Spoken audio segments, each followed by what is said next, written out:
ವೀಕ್ಷಕರೇ, Royals Kannada prime ನ್ಯೂಸ್ಗೆ ಸ್ವಾಗತ. ನಾನು ರಮ್ಯಾ. ಇಂದಿನ ಮುಖ್ಯಾಂಶಗಳು.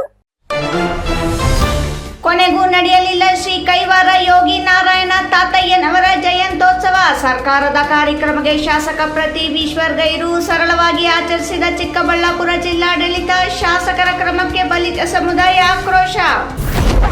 ಎತ್ತಿನಹೊಳೆ ಯೋಜನೆ ಶಂಕುಸ್ಥಾಪನೆಗೆ 12 ವರ್ಷ ಪುಷ್ಕರ ಕಾಲ ಮುಗಿದರೂ ಜಿಲ್ಲೆಗೆ ಬರಲಿಲ್ಲ ಎತ್ತಿನಹೊಳೆ ನೀರು. 2 ವರ್ಷದಲ್ಲಿ ನೀರು ಎಂದು ಮೊಯ್ಲಿ 2 ಬಾರಿ ಸಂಸದ. ಎತ್ತಿನಹೊಳೆ ಬಾಲ ಹಿಡಿದವರೆಲ್ಲ ನಾಯಕರಾಗಿದ್ದು ವಿಶೇಷ. ಚಿಕ್ಕಕಾಡಗಾನಹಳ್ಳಿಯಲ್ಲಿ ಕಳೆದ 3 ದಿನಗಳಿಂದ ಧಾರ್ಮಿಕ ಕಾರ್ಯಕ್ರಮಗಳು. ಅದ್ದೂರಿ ಶ್ರೀ ಲಕ್ಷ್ಮೀನಾರಾಯಣ ಸ್ವಾಮಿ ಬ್ರಹ್ಮರಥೋತ್ಸವ. ಇಂದು ರಾತ್ರಿ ಗ್ರಾಮದಲ್ಲಿ ಅದ್ದೂರಿ ಕರಗ ಮಹೋತ್ಸವ.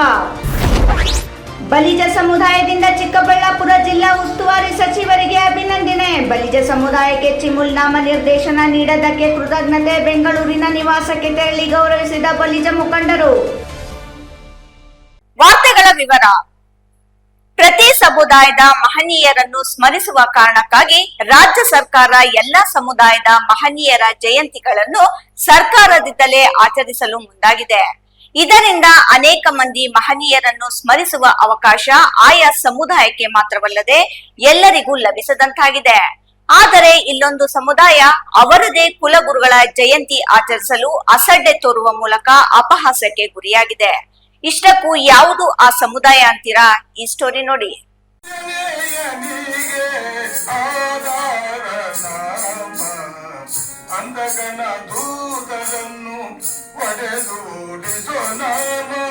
ವೀಕ್ಷಕರೇ, ಇದು ಕಾಲಜ್ಞಾನಿ ಮಹಾನ್ ಚಿಂತಕ ಕೈವಾರದ ತಾತಯ್ಯನವರ ಜಯಂತಿ. ಬಲಿಜ ಸಮುದಾಯದ ಕುಲಗುರುಗಳು ಎಂದೇ ಖ್ಯಾತಿಯಾಗಿರುವ ಕೈವಾರದ ಯೋಗಿ ನಾರಾಯಣ ಯತೀಂದ್ರರ ಜಯಂತಿ ಆಚರಣೆಗಾಗಿ ಹಲವು ಹೋರಾಟಗಳು ನಡೆದವು. ಬಲಿಜ ಸಮುದಾಯದ ಹೋರಾಟಗಳಿಗೆ ಕಾಂಗ್ರೆಸ್ ಸರ್ಕಾರ ಕ್ಯಾರೆ ಎನ್ನಲಿಲ್ಲ. ಕೊನೆಗೂ ಬಿಜೆಪಿ ಸರ್ಕಾರ ತಾತಯ್ಯನವರ ಜಯಂತಿಯನ್ನು ಸರ್ಕಾರದ ಮಟ್ಟದಲ್ಲಿ ಆಚರಿಸಲು ಘೋಷಣೆ ಮಾಡಿತು. ಆದರೆ ಇಂದು ಚಿಕ್ಕಬಳ್ಳಾಪುರದಲ್ಲಿ ಕೈವಾರ ತಾತಯ್ಯನವರ ಜಯಂತಿ ಆಚರಿಸಲಾರದಷ್ಟು ಬಲಿಜ ಸಮುದಾಯ ಬಡವಾಗಿದೆ ಎಂಬುದು ವಿಪರ್ಯಾಸ. ವೀಕ್ಷಕರೇ, ಇಲ್ಲಿ ಕಾಣ್ತಾ ಇದೆಯಲ್ಲ ಕೈವಾರದ ತಾತಯ್ಯನವರ ಭಾವಚಿತ್ರ. ಅದರ ಮುಂದೆ ಕುಳಿತಿರುವ 4-5 ಜನ ಇದು ಯಾವುದೋ ಸಭೆ ಅಂತ ಭಾವಿಸಬೇಡಿ. ಇದು ಕಾಲಜ್ಞಾನಿ ಕೈವಾರದ ತಾತಯ್ಯನವರ ಜಯಂತ್ಯೋತ್ಸವ ಆಚರಣೆ. ಅದು ಚಿಕ್ಕಬಳ್ಳಾಪುರದಲ್ಲಿ ತಾತಯ್ಯನವರ ಜಯಂತಿಯನ್ನು ಇಷ್ಟು ವಿಜೃಂಭಣೆಯಿಂದ ಆಚರಿಸಿದ ಬಲಿಜ ಶಾಸಕರಿಗೆ, ಬಲಿಜ ಸಮುದಾಯದ ಘಟಾನುಘಟಿ ನಾಯಕರಿಗೆ ನಾವು ಅಭಿನಂದನೆ ಸಲ್ಲಿಸಲೇಬೇಕು ಅಲ್ಲವೇ? ಸಿದ್ದರಾಮಯ್ಯನವರನ್ನು ಎದೆಯಲ್ಲಿ ತುಂಬಿಕೊಂಡ ಶಾಸಕರಿಗೆ ಕೈವಾರದ ತಾತಯ್ಯನವರ ಜಯಂತಿಗೆ ಬರುವ ಸಮಯ ಎಲ್ಲಿದೆ ಬಿಡಿ. ಅದೇ ಕಾರಣಕ್ಕೆ ಪಾಪ ಶಾಸಕ ಪ್ರದೀಪ್ ಈಶ್ವರ್ ಅವರು ಕೈವಾರದ ತಾತಯ್ಯನವರ ಜಯಂತಿಯಲ್ಲಿ ಭಾಗವಹಿಸಲೇ ಇಲ್ಲ. ಸರ್ಕಾರದ ಆದೇಶದ ಹಿನ್ನೆಲೆಯಲ್ಲಿ ಎಡಿಸಿಎನ್ ಭಾಸ್ಕರ್ ಅವರು ಕೈವಾರದ ತಾತಯ್ಯನವರ ಜಯಂತಿಯನ್ನು ಸರ್ಕಾರದ ಶಿಷ್ಟಾಚಾರದಂತೆ ಆಚರಿಸಿ ಮುಗಿಸಿದರು. ಸರ್ಕಾರದ ಕಾರ್ಯಕ್ರಮಕ್ಕೆ ಬೆರಳೆಣಿಕೆಯಷ್ಟು ಬಲಿಜ ಸಮುದಾಯದವರು ತಾತಯ್ಯನವರ ಮೇಲಿನ ಭಕ್ತಿಗೆ ಆಗಮಿಸಿ ಗೌರವ ಸಲ್ಲಿಸಿದರು. ಅಂತಿಮವಾಗಿ ತಾತಯ್ಯನವರ ಜಯಂತಿಯನ್ನು ನಿರ್ಲಕ್ಷ್ಯ ಮಾಡುವ ಮೂಲಕ ಬಲಿಜ ಸಮುದಾಯಕ್ಕೆ ಸೇರಿದ ಶಾಸಕರು, ಬಲಿಜ ಸಮುದಾಯ ಎಂದು ಎದೆ ತಟ್ಟಿ ಹೇಳಿಕೊಳ್ಳುವ ನಾಯಕರು ನಾಪತ್ತೆಯಾಗುವ ಮೂಲಕ ತಾತಯ್ಯನವರ ಜಯಂತಿಗೆ ಅಗೌರವ ಸಲ್ಲಿಸಿದರು ಎಂದು ಸಮುದಾಯದವರೇ ಅಳಲು ತೋಡಿಕೊಳ್ಳುವಂತಾಗಿತ್ತು. ಕಳೆದ ವರ್ಷ ತಾತಯ್ಯನವರ ಜಯಂತಿಯನ್ನು ಅದ್ದೂರಿಯಾಗಿ ಆಚರಿಸಲಾಗಿತ್ತು. ಅಂದಿನ ಕಾರ್ಯಕ್ರಮಕ್ಕೆ ಸುಮಾರು 10 ಲಕ್ಷ ರೂಪಾಯಿ ವೆಚ್ಚ ತೆಗೆಲಿತ್ತು ಎಂದು ಆಯೋಜಕರು ಹೇಳಿದ್ದರು. ಸರ್ಕಾರದಿಂದ ಕೇವಲ 50,000 ರೂಪಾಯಿ ನೀಡಿದರೂ ಉಳಿದ ಮೊತ್ತವನ್ನು ಬಲಿಜ ಸಮುದಾಯದ ನಾಯಕರೇ ಭರಿಸಿದ್ದರು. ಆದರೆ ಅಂದು ವೇದಿಕೆ ಅಲಂಕರಿಸಿದ್ದ ಶಾಸಕ ಪ್ರದೀಪ್ ಈಶ್ವರ್ ಬಾಯಿ ಚಪ್ಪಲಕ್ಕೆ ಎಂಬಂತೆ ಬಲಿಜ ಸಮುದಾಯದ ಯುವಕ ಮುಖ್ಯಮಂತ್ರಿಯಾಗಲಿದ್ದಾರೆ ಎಂದು ಹೇಳುವ ಮೂಲಕ ತಮ್ಮ ಬೆನ್ನು ತಾವೇ ತಟ್ಟಿಕೊಳ್ಳುವ ಪ್ರಯತ್ನ ಮಾಡಿದ್ದರು. ಆದರೆ ಕಾರ್ಯಕ್ರಮಕ್ಕೆ ಹಣವನ್ನೇ ನೀಡದ ಶಾಸಕರು ಪ್ರಚಾರ ಪಡೆಯುವಲ್ಲಿ ಯಶಸ್ವಿಯಾಗಿದ್ದರು. ಈ ಬಾರಿಯೂ ಹಣ ಖರ್ಚು ಮಾಡಿ ತಾತಯ್ಯನವರ ಜಯಂತಿಯನ್ನು ಅದ್ದೂರಿಯಾಗಿ ಆಚರಿಸಲು ಬಲಿಜ ಸಮುದಾಯದ ಹಲವು ಮುಖಂಡರು ಸಿದ್ಧರಿದ್ದರು. ಆದರೆ ಬಲಿಜ ಸಂಘದಿಂದ ಹಾಸ್ಟೆಲ್ ನಿರ್ಮಾಣ ಕಾರ್ಯ ಕೈಗೊಂಡಿದ್ದು, ಸಂಘದ ಅಧ್ಯಕ್ಷರಾಗಿರುವ ಡಾಕ್ಟರ್ ಜಿ.ವಿ. ಮಂಜುನಾಥ್ ಅವರು 2 ಕಾರ್ಯಕ್ರಮ ನಿಭಾಯಿಸಲು ಸಾಧ್ಯವಿಲ್ಲ ಎಂಬ ಕಾರಣಕ್ಕೆ ಕೈವಾರದ ತಾತಯ್ಯನವರ ಜಯಂತಿ ಆಚರಿಸಲು ಯಾವೊಬ್ಬರೂ ಮುಂದೆ ಬಂದಿಲ್ಲ. ಅಲ್ಲದೆ ಕಾರ್ಯಕ್ರಮಕ್ಕೆ ವೆಚ್ಚ ನಮ್ಮದು, ಪ್ರಚಾರ ಶಾಸಕರು ಪಡೆಯುವುದು ಯಾಕೆ ಎಂದು ಹಣ ನೀಡುವ ಮುಖಂಡರು ವಿಮುಖರಾಗಿದ್ದರಂತೆ. ಸಾಲದೆಂಬಂತೆ ಕಳೆದ ವರ್ಷ ಬೆಂಗಳೂರಿನ ರವೀಂದ್ರ ಕಲಾಕ್ಷೇತ್ರದಲ್ಲಿ ನಡೆದ ತಾತಯ್ಯನವರ ಜಯಂತಿಯಲ್ಲಿ ಇದೇ ಶಾಸಕ ಪ್ರದೀಪ್ ಈಶ್ವರ್ ಅವರು ವೇದಿಕೆಯಲ್ಲಿ ರಾಜಕೀಯ ತಂದಿಟ್ಟು ಸಮುದಾಯದ ಮುಖಂಡರ ಅಸಮಾಧಾನಕ್ಕೆ ಕಾರಣರಾಗಿದ್ದರು. ಇದು ಇಡೀ ಬಲಿಜ ಸಮುದಾಯ ಇನ್ನೂ ಮರೆತಿಲ್ಲ. ಇಂತಹ ಸಂದರ್ಭದಲ್ಲಿ ಮತ್ತೆ ಶಾಸಕರನ್ನು ಕರೆದು ಅವಲಕ್ಷಣ ಎನಿಸಿಕೊಳ್ಳುವುದು ಯಾಕೆ ಎಂಬ ತೀರ್ಮಾನಕ್ಕೆ ಸಮುದಾಯದ ಮುಖಂಡರು ಬಂದಿದ್ದು, ತಾತಯ್ಯನವರ ಜಯಂತಿ ಜಿಲ್ಲಾಡಳಿತಕ್ಕೆ ಮಾತ್ರ ಸೀಮಿತ ಆಗುವಂತಾಗಿದೆ.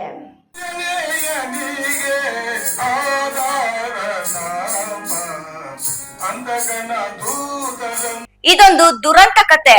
ಅವಿಭಜಿತ ಜಿಲ್ಲೆಗಳ ದಾಹ ತೀರಿಸಲು ಆರಂಭವಾದ ಎತ್ತಿನಹೊಳೆ ಯೋಜನೆ ಎಂಬ ಬಿಸಿಲುಗುದುರೆ ಎಲ್ಲೋ ಪಶ್ಚಿಮ ಘಟ್ಟಗಳಲ್ಲಿ ಚಾಲನೆಗೊಳ್ಳಬೇಕಿತ್ತು.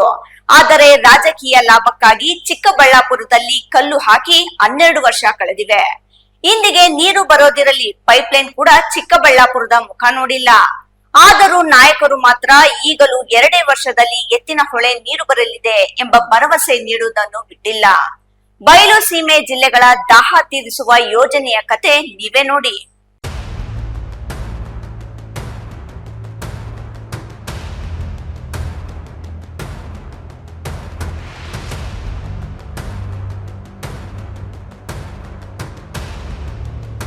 ವೀಕ್ಷಕರೇ, ನಿಮಗೆಲ್ಲ ನೆನಪಿರಬಹುದು, ವೀರಪ್ಪ ಮೊಯ್ಲಿ ಎಂಬ ನಾಯಕ ಕಳೆದ 15 ವರ್ಷಗಳಿಂದ 2 ವರ್ಷದಲ್ಲಿ ನೀರು ಎಂದು ಪದೇ ಪದೇ ಹೇಳುತ್ತಿದ್ದ ಮಾತುಗಳು. ಇದೇ ಮಾತು ಅವರನ್ನು 2 ಬಾರಿ ಸಂಸದರನ್ನಾಗಿ ಮಾಡಿದ್ದು ಸುಳ್ಳಲ್ಲ. ಹಾಗಾಗಿಯೇ ಅವರು 15 ವರ್ಷ ಕಳೆದರೂ ಇಂದಿಗೂ 2 ವರ್ಷದಲ್ಲಿ ನೀರು ಎಂದು ಹೇಳುವುದನ್ನು ಬಿಟ್ಟಿಲ್ಲ. ಆದರೆ ನೀರು ಮಾತ್ರ ಬಂದಿಲ್ಲ.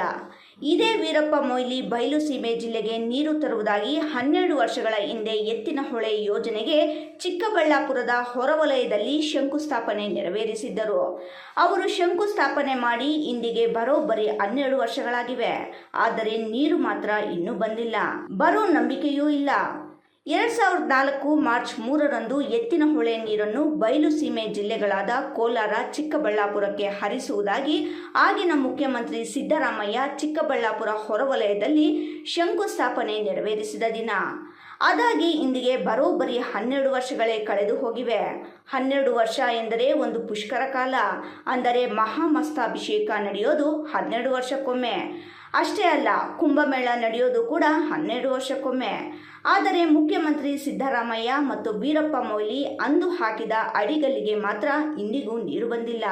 ಈ ಶಂಕುಸ್ಥಾಪನೆ ಮುಗಿದ ಬಳಿಕ ಸಮ್ಮಿಶ್ರ ಸರ್ಕಾರ, ಅನಂತರ ಬಿಜೆಪಿ ಸರ್ಕಾರ, ಈಗ ಮತ್ತೊಮ್ಮೆ ಕಾಂಗ್ರೆಸ್ ಸರ್ಕಾರ ಬಂದು ಅದೇ ಸಿದ್ದರಾಮಯ್ಯ ಮುಖ್ಯಮಂತ್ರಿಯಾಗಿದ್ದಾರೆ. ಅಂದು ಭೂಮಿ ಪೂಜೆ ಮಾಡಿದವರೇ ಇಂದು ಮುಖ್ಯಮಂತ್ರಿಯಾಗಿದ್ದಾರೆ. ಆದರೆ ಕೋಲಾರ, ಚಿಕ್ಕಬಳ್ಳಾಪುರ ಜನರ ಬಾಯಿಗೆ ಎತ್ತಿನಹೊಳೆಯ ಒಂದು ಹನಿ ನೀರು ಸೇರಿಲ್ಲ. ಭರವಸೆ ಮಾತು ಕೇಳಿ ಕೇಳಿ ಜನರು ಸುಸ್ತಾಗಿದ್ದಾರೆ. ಆಡಳಿತ ಪಕ್ಷದ ಯಾವುದೇ ಜನಪ್ರತಿನಿಧಿಯನ್ನು ಕೇಳಿದರೂ ಮುಂದಿನ ವರ್ಷ ನೀರು ಹರಿಯುವುದು ಖಚಿತ ಎನ್ನುತ್ತಾರೆ. ಬಿಜೆಪಿಯವರು, ಜೆಡಿಎಸ್ನವರು ಮಾತನಾಡಲು ಮುಂದಾದರೆ ಅವರ ಅಧಿಕಾರಾವಧಿಯಲ್ಲಿ ಏನು ಮಾಡಿದರು ಎಂದು ಕಾಂಗ್ರೆಸ್ನವರು ಪ್ರಶ್ನಿಸುತ್ತಾರೆ. ಎತ್ತಿನಹೊಳೆ ನೀರು ಬಯಲು ಸೀಮೆ ಜಿಲ್ಲೆಗಳಿಗೆ ತರಲು ಸಾಧ್ಯವಿಲ್ಲ ಎಂದು ಕೆಲ ವರದಿಗಳು ಹೇಳುತ್ತಿವೆ. ಕಾರ್ಯಸಾಧನವಲ್ಲದ ಯೋಜನೆಗೆ ಏಕೆ ಅಷ್ಟೊಂದು ಖರ್ಚು ಮಾಡುತ್ತಿದ್ದೀರಿ, ಜನರಿಗೆ ಮೋಸ ಮಾಡುತ್ತಿದ್ದೀರಿ ಎಂದು ಸುಪ್ರೀಂ ಕೋರ್ಟ್ ನಿವೃತ್ತ ನ್ಯಾಯಮೂರ್ತಿ ವಿ. ಗೋಪಾಲಗೌಡ ಇತ್ತೀಚೆಗೆ ಕೋಲಾರದಲ್ಲಿ ನಡೆದಿದ್ದ ಜಲಾಗ್ರಹ ಹೋರಾಟದಲ್ಲಿ ಪ್ರಶ್ನಿಸಿದ್ದರು. ಕಾಂಗ್ರೆಸ್, ಜೆಡಿಎಸ್, ಬಿಜೆಪಿ ಜನಪ್ರತಿಗಳ ಜಗಳದಲ್ಲಿ ಜಿಲ್ಲೆಯ ಜನರು ಶುದ್ಧ ಕುಡಿಯುವ ನೀರಿಲ್ಲದೆ ಪರದಾಡುತ್ತಿದ್ದಾರೆ. ಕನಿಷ್ಠ ತಮ್ಮ ಪಾಲಿಗೆ ಬರಬೇಕಾದ ಕೃಷ್ಣಾ ನದಿ ನೀರನ್ನಾದರೂ ಕೊಡಿ ಎಂದು ಬೇಡುವ ಪರಿಸ್ಥಿತಿ ಎದುರಾಗಿದೆ. ಕೋಲಾರ ಉಸ್ತುವಾರ ಸಚಿವ ಬೈರತಿ ಸುರೇಶ್ ಆದಿಯಾಗಿ ಚಿಕ್ಕಬಳ್ಳಾಪುರ ಶಾಸಕ ಪ್ರದೀಪ್ ಈಶ್ವರ್ ಅವರು ಮುಂದಿನ ವರ್ಷಕ್ಕೆ ಎತ್ತಿನಹೊಳೆ ನೀರು ನೀಡುವ ಭರವಸೆ ಮುಂದುವರಿಸಿದ್ದಾರೆ. ವೀರಪ್ಪ ಮೊಯ್ಲಿ ಬಹುತೇಕ ರಾಜಕೀಯ ಆವಾಸನಕ್ಕೆ ತಲುಪಿದ್ದಾರೆ. ಆದರೂ ಎತ್ತಿನಹೊಳೆ ನೀರು ಮಾತ್ರ ಇನ್ನೂ ಬಂದಿಲ್ಲ. ಎತ್ತಿನಹೊಳೆ ಯೋಜನೆಯ ಕಾಮಗಾರಿ ಪ್ರಗತಿಯಲ್ಲಿದ್ದು 1.5 ವರ್ಷದ ಒಳಗಾಗಿ ನೀರು ಹರಿಸುವ ಭರವಸೆಯನ್ನು ಪ್ರಸ್ತುತ ಕಾಂಗ್ರೆಸ್ ಮುಖಂಡರು ಮುಂದುವರಿಸಿದ್ದಾರೆ. 2004ರಲ್ಲಿ ಶಂಕುಸ್ಥಾಪನೆಯಾದ ಈ ಯೋಜನೆಗೆ 8,000 ಕೋಟಿ ನಿಗದಿಯಾಗಿತ್ತು. ಇದೀಗ 24,000 ಕೋಟಿಗೆ ಏರಿದೆ. ಈ ಯೋಜನೆಯಡಿ 24 TCM ನೀರು ಲಭಿಸುವ ಭರವಸೆ ಸರ್ಕಾರ ನೀಡುತ್ತದೆಯಾದರೂ ಜಲಸಂಪನ್ಮೂಲ ಸಚಿವ DK ಶಿವಕುಮಾರ್ ಅವರು ಸದನಕ್ಕೆ ನೀಡಿದ ಮಾಹಿತಿಯಲ್ಲಿ ಕೇವಲ 8 TCM ಮಾತ್ರ ಲಭ್ಯವಾಗಲಿದೆ ಎಂದು ಹೇಳುವ ಮೂಲಕ ಯೋಜನೆಯಲ್ಲಿ ಲಭ್ಯವಾಗುವ ನೀರಿನ ಪ್ರಮಾಣದ ಬಗ್ಗೆಯೂ ಗೊಂದಲವಿದೆ. ಎತ್ತಿನಹೊಳೆ ಯೋಜನೆಯಿಂದ ಒಂದು ಹನಿ ನೀರು ಬಂದಿಲ್ಲವೆಂದು 2014 ಮಾರ್ಚ್ 3ರ ಶಂಕುಸ್ಥಾಪನೆಯ ದಿನವೇ ನೀರಾವರಿ ಹೋರಾಟಗಾರರು ಪ್ರತಿಭಟನೆ ನಡೆಸಿದ್ದರು. ಹಲವಾರು ಲೋಪದೋಷಗಳಿಂದ ಕೂಡಿದ ಯೋಜನೆ ಎಂದು ಹೇಳಿದ್ದರು. ಆಗ ಪೊಲೀಸರು ಸುಮಾರು 500 ಜನರನ್ನು ಬಂಧಿಸಿದ್ದರು. 2 ವರ್ಷಗಳಲ್ಲಿ ನೀರು ಹರಿಸುವುದಾಗಿ ಅಂದು ಸಿದ್ದರಾಮಯ್ಯ ಭಾಷಣ ಮಾಡಿದ್ದರು. ಈಗ ನೋಡಿದರೆ 12 ವರ್ಷವಾದರೂ ನೀರು ಬರಲಿಲ್ಲ. ಈಗ ಅದೇ ಸರ್ಕಾರ ಯೋಜನೆ ಬಗ್ಗೆ ಉಲ್ಟಾ ಹೊಡೆಯುತ್ತಿದೆ. ಯೋಜನೆಯಲ್ಲಿ ಭ್ರಷ್ಟಾಚಾರ ಲೋಪವಾಗಿರುವ ಬಗ್ಗೆ CAG ವರದಿಯೇ ಹೇಳಿದೆ. ಆದರೂ 2 ಜಿಲ್ಲೆಗಳು ಜನಪ್ರತಿನಿಧಿಗಳು ಬಾಯಿಗೆ ಬೀಗ ಹಾಕಿಕೊಂಡಿದ್ದಾರೆ. ಒಟ್ಟಿನಲ್ಲಿ ಎತ್ತಿನಹೊಳೆ ಹೆಸರಿನಲ್ಲಿ ನಾಯಕರಾದವರು ಜನಪ್ರತಿನಿಧಿಗಳಾದವರು ಶ್ರೀಮಂತರಾದರೂ ಹೊರತು ಬಯಲು ಸೀಮೆ ಜಿಲ್ಲೆಗಳಿಗೆ ಮಾತ್ರ ನೀರು ಬರಲಿಲ್ಲ. ಆದರೂ ಈಗಲೂ ಆಡಳಿತ ಪಕ್ಷದ ನಾಯಕರು 2 ವರ್ಷದಲ್ಲಿ ನೀರು ಎಂದು ಹೇಳುವ ಮೂಲಕ ಸವೆದು ಹೋದ ಹಳೆಯ ರೆಕಾರ್ಡ್ ಮತ್ತೆ ಮತ್ತೆ ಪ್ಲೇ ಮಾಡುತ್ತಿದ್ದಾರೆ. ಭೂ ಸ್ವಾಧೀನವೇ ಆಗದೆ, ನೀರು ಶೇಖರಣೆಯ ಜಲಾಶಯ ನಿರ್ಮಾಣವೂ ಆಗದೆ, ಪೈಪ್ಲೈನ್ ಹಾಕದೆ ಎತ್ತಿನಹೊಳೆ ನೀರು ಆಕಾಶದಿಂದ ಉದುರುತ್ತಾ ಎಂಬ ಪ್ರಜ್ಞಾವಂತರ ಪ್ರಶ್ನೆಗೆ ಉತ್ತರಿಸುವ ಧೈರ್ಯ ಕಾಂಗ್ರೆಸ್ ನಾಯಕರಿಗಿಲ್ಲ. ನೀರು ಯಾವಾಗ ಮತ್ತು ಎಷ್ಟು ಪ್ರಮಾಣದಲ್ಲಿ ಬರಲಿದೆ ಎಂದು ಕಾಲರ್ ಹಿಡಿದು ಪ್ರಶ್ನಿಸುವ ಧೈರ್ಯ ಈ ಜಿಲ್ಲೆಗಳ ಜನರಿಗೂ ಇಲ್ಲ. ಪರಿಣಾಮ ಎತ್ತಿನಹೊಳೆ ಹೆಸರಿನಲ್ಲಿ ರಾಜಕೀಯ ಮುಂದುವರಿಯುತ್ತಲೇ ಇರಲಿದೆ ಎಂದರೆ ತಪ್ಪಾಗಲಾರದು.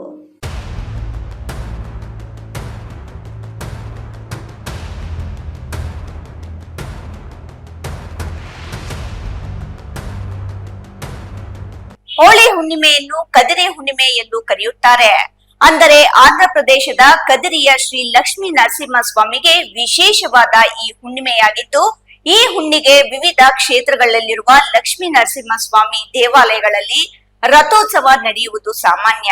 ಅದೇ ರೀತಿಯಲ್ಲಿ ಚಿಕ್ಕಬಳ್ಳಾಪುರ ತಾಲೂಕಿನ ಚಿಕ್ಕ ಕಾಡಿಗಾನಹಳ್ಳಿಯಲ್ಲಿಯೂ ಶ್ರೀ ಲಕ್ಷ್ಮೀ ನರಸಿಂಹಸ್ವಾಮಿ ಬ್ರಹ್ಮ ರಥೋತ್ಸವ ಅದ್ದೂರಿಯಾಗಿ ನೆರವೇರಿತು. ಈ ಕುರಿತು ಒಂದು ವರದಿ ಇಲ್ಲಿದೆ ನೋಡಿ.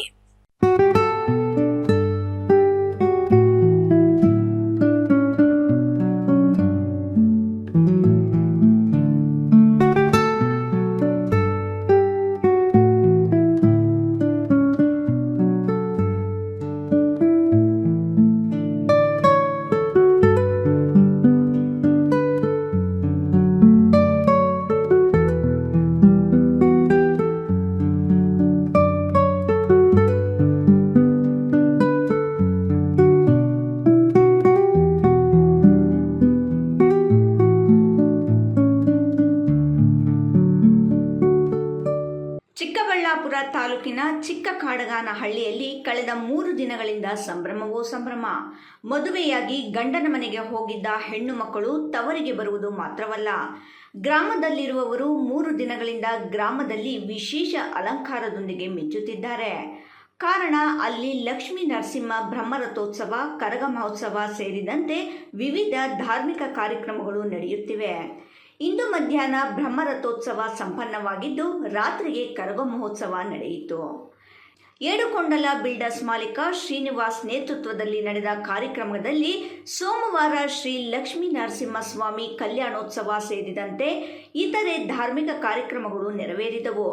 ಸುಪ್ರಭಾತ ಸೇವೆ, ನವಕಳಾಭಿಷೇಕ, ಯಾಗಶಾಲಾ ಪೂಜೆ, ಉತ್ಸವ ನೈವೇದ್ಯ, ಮಂಗಳಾರತಿ, ಶಾತು ಮುರೈ ತೀರ್ಥ ಪ್ರಸಾದ ವಿನಿಯೋಗ ನಡೆಯಿತು. ಗ್ರಾಮ ದೇವತೆ ಶ್ರೀ ಕಾಳಮ್ಮ ದೇವಿಯ ಹಸಿ ಕರಗ ಮಹೋತ್ಸವ ಸಂಪನ್ನವಾಗಿದ್ದು, ಶುಭ ಅಭಿಜಿನ್ ಲಗ್ನದಲ್ಲಿ ಬ್ರಹ್ಮರಥೋತ್ಸವ ಸಂಪನ್ನವಾಯಿತು. ಇಂದು ರಾತ್ರಿಗೆ JS ಮ್ಯೂಸಿಕ್ ಈವೆಂಟ್ಸ್ ಅವರಿಂದ ವಾದ್ಯಗೋಷ್ಠಿ ಆಯೋಜಿಸಲಾಗಿದ್ದು, ಶ್ರೀ ಕಾಳಮ್ಮ ದೇವಿಯ ಹೂವಿನ ಕರಗ ಮಹೋತ್ಸವ ವಿಜೃಂಭಣೆಯಿಂದ ನಡೆಯಲಿದೆ. ಇಂದು ನಡೆದ ಬ್ರಹ್ಮರಥೋತ್ಸವಕ್ಕೆ ಆನಂದ್ ಗುರೂಜಿಯವರು ಭೇಟಿ ನೀಡಿದ್ದು, ಈ ವೇಳೆ ಮಾತನಾಡಿದ ಅವರು, ಧಾರ್ಮಿಕ ಕಾರ್ಯಗಳಿಂದ ಸಮಾಜದಲ್ಲಿ ಶಾಂತಿ ನೆಲೆಸಲಿದೆ. ದೇವರ ಧ್ಯಾನದಿಂದ ಮಾನಸಿಕ ನೆಮ್ಮದಿ ದೊರೆಯಲಿದೆ. ಶ್ರೀ ಲಕ್ಷ್ಮೀ ನರಸಿಂಹಸ್ವಾಮಿ ಬ್ರಹ್ಮರಥೋತ್ಸವ ನೆರವೇರಿಸುತ್ತಿರುವುದು ಗ್ರಾಮಕ್ಕೆ ಮಾತ್ರವಲ್ಲದೆ ಸಮಾಜಕ್ಕೆ ಉತ್ತಮ ಫಲ ಸಿಗಲಿದೆ ಎಂದು ಹೇಳಿದರು. ಕಾಮನ ಪೌರ್ಣಮಿ, ಈ ಪೌರ್ಣಮಿ ದಿವಸ ಅತ್ತ ಲಕ್ಷ್ಮೀ ನರಸಿಂಹನ ಆರಾಧನೆ, ಇತ್ತ ಕಾಳಮ್ಮನಿಗೆ ಕರಗ ಮಹೋತ್ಸವ. ಕರಗ ಮಹೋತ್ಸವ ಅದ್ಧೂರಿತವಾಗಿ ನಡೀತಾ ಇದೆ. ಅದಕ್ಕೆ ಈಗಾಗಲೇ ಪೂರ್ವಭಾವಿಯಾಗಿ ಬೇಕಾಗಿರ್ತಕ್ಕಂಥ ಅನುಷ್ಠಾನಗಳನ್ನು ಮಾಡಿದ್ದಾಗಿದೆ. ಹಾಗೆ ದೇವಿ ಬಳಿ ನಾವು ಒಂದು ಸಂಕಲ್ಪವನ್ನು ಮಾಡಿದ್ದೇವೆ. ಲೋಕ ಕಲ್ಯಾಣಾರ್ಥವಾಗಿ ನಡೀತಿರ್ತಕ್ಕಂಥ ಈ ಅದ್ಭುತವಾದ ಕಾರ್ಯಕ್ರಮ, ಇದರ ಸೇವಾ ಭಾಗ್ಯವನ್ನು ವಹಿಸಿಕೊಂಡಿರ್ತಕ್ಕಂತಹ ಶ್ರೀನಿವಾಸರು ಅವರು ಮತ್ತು ಈ ಬಂದಿರತಕ್ಕಂಥ ಎಲ್ಲ ಭಕ್ತರಿಗೂ ಸಹಿತ ಭಗವತಿಯ ಸಂಪೂರ್ಣ ಅನುಗ್ರಹ ಉಂಟಾಗಲಿ ಅಂತ ನಾನು ಮತ್ತೊಮ್ಮೆ ದೇವರನ್ನು ಪ್ರಾರ್ಥನೆ ಮಾಡ್ತೇನೆ.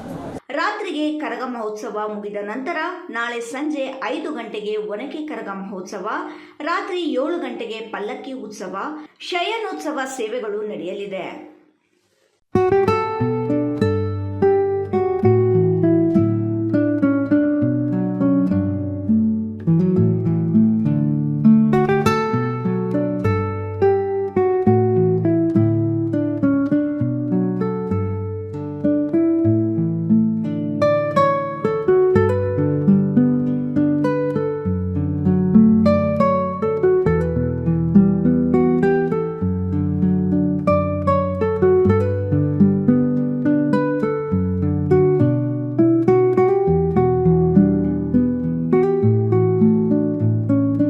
ಇದೀಗ ಸಣ್ಣದೊಂದು ವಿರಾಮದ ನಂತರ ರಾಯಲ್ಸ್ ಕನ್ನಡ ಪ್ರೈಮ್ ನ್ಯೂಸ್ ಮುಂದುವರಿಯುತ್ತದೆ. ಪ್ರಿಯ ವೀಕ್ಷಕರೇ, ಇವತ್ತು ನಮ್ಮ ದೈವಿ ಶಕ್ತಿ ಸಂಸ್ಥಾನದಿಂದ ಪ್ರತಿಷ್ಠಾಪಿಸಿ ಸಿದ್ಧಿ ಮಾಡಲಾಗಿರುವ ಕರುಂಗಲಿ ಮಾಲೆ ಮತ್ತು ಬ್ರಾಸ್ಲೈಟ್ ನಿಮಗಾಗಿ ತಲುಪಿಸಲಾಗುತ್ತಿದೆ. ನಮ್ಮ ಕರುಂಗಲಿ ಮಾಲೆಯನ್ನ ಭಾರತದ ಮಾಜಿ ಪ್ರಧಾನಮಂತ್ರಿಗಳಾದ ಇಂದಿರಾ ಗಾಂಧಿ ಅವರಿಂದ ಹಿಡಿದು ಈಗಿನ ಸ್ಟಾರ್ ನಟರಾದ ಧನುಷ್ ರವರು ಕೂಡ ಧರಿಸಿ ಅಷ್ಟೈಶ್ವರ್ಯಗಳನ್ನು ಪಡೆದಿದ್ದಾರೆ. 8mm ಸರ್ಟಿಫೈಡ್ ಕರುಂಗಲಿ ಮಾಲೆಯನ್ನ ಎಬೋನಿ ಮರದ ತುಂಡುಗಳಿಂದ ಡಾರ್ಕ್ ಬ್ರೌನ್ ಬಣ್ಣದಿಂದ ಚೆಕ್ ಮಾಡಬಹುದು.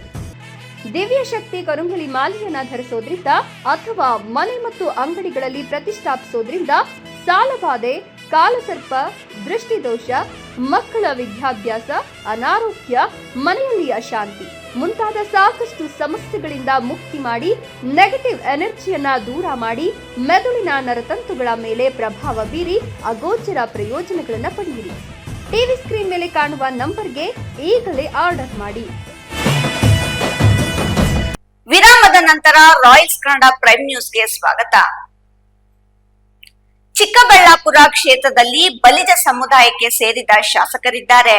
ಆದರೆ ಈವರೆಗೆ ಯಾವುದೇ ಸರ್ಕಾರದ ನಾಮನಿರ್ದೇಶನಗಳಿಗೆ ಬಲಿಜ ಸಮುದಾಯದ ನಾಯಕರನ್ನು ನೇಮಕ ಮಾಡುವಲ್ಲಿ ಸಂಪೂರ್ಣ ವಿಫಲರಾಗಿದ್ದಾರೆ. ಆದರೆ ಜಿಲ್ಲಾ ಉಸ್ತುವಾರಿ ಸಚಿವರು ಬಲಿಜ ಸಮುದಾಯಕ್ಕೆ ಸೇರಿದ ನಾಯಕನಿಗೆ ಚಿಮುಲ್ ನಾಮನಿರ್ದೇಶನ ಮಾಡಿದ್ದು, ಇದಕ್ಕೆ ಬಲಿಜ ಸಮುದಾಯದಿಂದ ಕೃತಜ್ಞತೆ ಸಲ್ಲಿಸಲಾಯಿತು.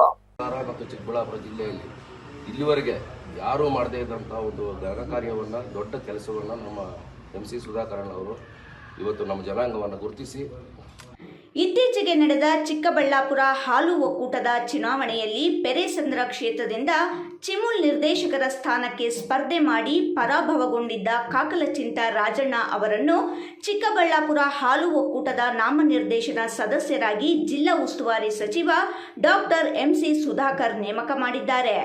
ಚಿಕ್ಕಬಳ್ಳಾಪುರದಲ್ಲಿ ಬಲಿಜ ಸಮುದಾಯಕ್ಕೆ ಸೇರಿದ ಶಾಸಕರಿದ್ದರೂ ಸರ್ಕಾರದ ಯಾವುದೇ ನಾಮನಿರ್ದೇಶನ ಬಲಿಜ ಸಮುದಾಯದಿಂದ ನೇಮಕವಾಗಿಲ್ಲ ಎಂಬ ಅಸಮಾಧಾನ ಈ ಸಮುದಾಯದವರಿಗಿತ್ತು.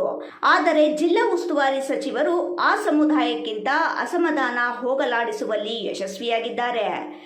ಚಿಕ್ಕಬಳ್ಳಾಪುರ ಹಾಲು ಒಕ್ಕೂಟದ ನಿರ್ದೇಶಕ ಸ್ಥಾನಕ್ಕೆ ಸ್ಪರ್ಧೆ ಮಾಡಿ ಕೈ ಸುಟ್ಟುಕೊಂಡಿದ್ದ ಕಾಕಲಚಿಂತ ರಾಜಣ್ಣ ಅವರನ್ನು ಚಿಮುಲ್ ನಾಮನಿರ್ದೇಶನ ಸದಸ್ಯರಾಗಿ ನೇಮಕ ಮಾಡಿದ ಕಾರಣ ಚಿಕ್ಕಬಳ್ಳಾಪುರದ ಬಲಿಜ ಸಮುದಾಯದ ಮುಖಂಡರು ಸಚಿವ MC ಸುಧಾಕರ್ ಅವರು ಬೆಂಗಳೂರಿನ ನಿವಾಸಕ್ಕೆ ತೆರಳಿ ಅವರಿಗೆ ಅಭಿನಂದನೆ ಸಲ್ಲಿಸಿದ್ದಾರೆ. ಈ ವೇಳೆ ಮಾತನಾಡಿದ ಮುಖಂಡ ಕೋಡೇಸ್ ವೆಂಕಟೇಶ್, ಬಲಿಜ ಸಮುದಾಯವನ್ನು ಗುರುತಿಸಿ ನಾಮನಿರ್ದೇಶನ ಮಾಡಿರುವ ಸಚಿವ MC ಸುಧಾಕರ್ ಅವರಿಗೆ ಸಮುದಾಯ ಆಧಾರಿಯಾಗಲಿದೆ ಎಂದು ಹೇಳಿದರು. ಮತ್ತು ಚಿಕ್ಕಬಳ್ಳಾಪುರ ಜಿಲ್ಲೆಯಲ್ಲಿ ಇಲ್ಲಿವರೆಗೆ ಯಾರೂ ಮಾಡದೇ ಇದ್ದಂತಹ ಒಂದು ಘನ ಕಾರ್ಯವನ್ನ, ದೊಡ್ಡ ಕೆಲಸವನ್ನ ನಮ್ಮ MC ಸುಧಾಕರನ್ ಅವರು ಇವತ್ತು ನಮ್ಮ ಜನಾಂಗವನ್ನು ಗುರುತಿಸಿ ಒಬ್ಬ ಅಭ್ಯರ್ಥಿ ಸೋತ್ರೂ ಅವ್ರನ್ನ ಮೇಲಕ್ಕೆತ್ತುವಂಥ ಒಂದು ಕೆಲಸ ಮಾಡಿ ಅವರು ಕೊಟ್ಟ ಮಾತಿನಂತೆ ನಿರ್ದೇಶಕ ಸ್ಥಾನವನ್ನು ನಮ್ಮ ಗೌರ್ಮೆಂಟ್ ನಾಮಿನಿ ಮಾಡಿ ಇಡೀ ಇವತ್ತವರೆಗೂ 2 ಜಿಲ್ಲೆಯಲ್ಲಿ ಕೊಟ್ಟಿರಲಿಲ್ಲ, ಅದನ್ನು ರೆಕಾರ್ಡ್ ಮಾಡಿದ್ದಾರೆ. ಅವರಿಗೆ ನಮ್ಮ ಜನಾಂಗದ ಪರವಾಗಿ ಜನಾಂಗ ಯಾವತ್ತಿದ್ದು ನಿಮ್ಮ ಜೊತೆ ಇರುತ್ತೆ. ನಿಮ್ಮ ಕ್ಷೇತ್ರದಲ್ಲೂ ಸಹ ಹಲವಾರು ಸಂಬಂಧಗಳು ಇಲ್ಲಿ ಬಂದಿರೋರು ಎಷ್ಟೋ ಜನ ಸಂಬಂಧಿಕರಿದ್ದಾರೆ. ಈ ಮೆಸೇಜ್ ಎಲ್ರಿಗೂ ಪಾಸ್ ಆಗುತ್ತೆ. ಅವ್ರೇನಾದರೂ ಬೇರೆ ಕಡೆ ಇದ್ರೂ ಇನ್ನು ಮುಂದೆ ನಿಮ್ಮ ಜೊತೆ ಇರುವಂಥ ಒಂದು ಮನಸ್ಸು ಅವ್ರಿಗೆ ಅಲ್ಲದೆ ನಮ್ಮದೇ ಸಮುದಾಯದ ನಾಯಕರು ನಿರ್ಲಕ್ಷ್ಯ ಮಾಡಿದರೂ ಸಚಿವರು ಇಚ್ಛಾಶಕ್ತಿ ತೋರಿ ಸಮುದಾಯಕ್ಕೆ ಮಣೆ ಹಾಕಿದ್ದು ಸಮುದಾಯ ಸದಾ ಸಚಿವರ ಬೆನ್ನಿಗೆ ನಿಲ್ಲಲಿದೆ ಎಂದು ಘೋಷಿಸಿದರು. ಬಲಿಜ ಸಮುದಾಯ ರಾಜಕೀಯವಾಗಿ ತೀರಾ ಹಿಂದುಳಿದಿದ್ದು ಸಚಿವರ ಕಾಳಜಿಯಿಂದ ಇದು ಒಂದು ಸ್ಥಾನ ಲಭ್ಯವಾಗಿದೆ. ಹಾಗಾಗಿ ಸಚಿವರ ಅಭ್ಯುದಯಕ್ಕೆ ಬಲಿಜ ಸಮುದಾಯ ಸದಾ ಅವರ ಪರ ನಿಲ್ಲುತ್ತದೆ ಎಂದು ಭರವಸೆ ನೀಡಿದರು. ಈ ಸಂದರ್ಭದಲ್ಲಿ ನಂದಿ ರಮೇಶ್, ಎಸ್ಪಿ ಶ್ರೀನಿವಾಸ್, ಎನ್ ಮಂಜುನಾಥ್ ಸೇರಿದಂತೆ ಹಲವರು ಉಪಸ್ಥಿತರಿದ್ದರು. ಶಿಡ್ಲಘಟ್ಟ ತಾಲೂಕಿನ ಚಿಕ್ಕದಾಸರಹಳ್ಳಿಯ ಶ್ರೀ ಬ್ಯಾಟರಾಯನ ಸ್ವಾಮಿ ಬ್ರಹ್ಮರಥೋತ್ಸವ ವಿಜೃಂಭಣೆಯಿಂದ ನೆರವೇರಿತು. ಸಾವಿರಾರು ಭಕ್ತರ ಸಮ್ಮುಖದಲ್ಲಿ ಬ್ಯಾಟರಾಯ ಸ್ವಾಮಿ ಬ್ರಹ್ಮರಥೋತ್ಸವ ಶ್ರದ್ಧಾ ಭಕ್ತಿಯಿಂದ ನಡೆಸಲಾಯಿತು. ಸುತ್ತಮುತ್ತಲ ಗ್ರಾಮಗಳಿಂದ ಆಗಮಿಸಿದ್ದ ಭಕ್ತರು ಪೂಜೆಯಲ್ಲಿ ಪಾಲ್ಗೊಂಡಿದ್ದರು.